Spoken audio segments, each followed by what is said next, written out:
rizq kelishiga, ya'ni boylik kelishiga dalolat qiladigan tushlar. Ya'ni shu tushlarni ko'rsangiz, inshaalloh rizqingiz kam bo'ladi.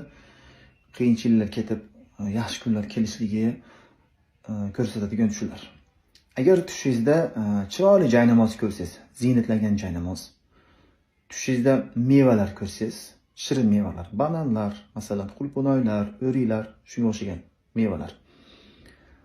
Agar tushingizda chiroyli oyoq kiyim kiysangiz yoki chiroyli oyoq kiyim sovg'a olsangiz, agar tushingizda baland uylar, binolar ko'rsangiz, agar tushingizda hajga borsangiz, tushingizda eshakni ko'rsangiz, to'g'ri, eshak yomon hayvon bo'lib ko'rinishi mumkin hayotimizda, lekin tushda bu boylikni bildiradi.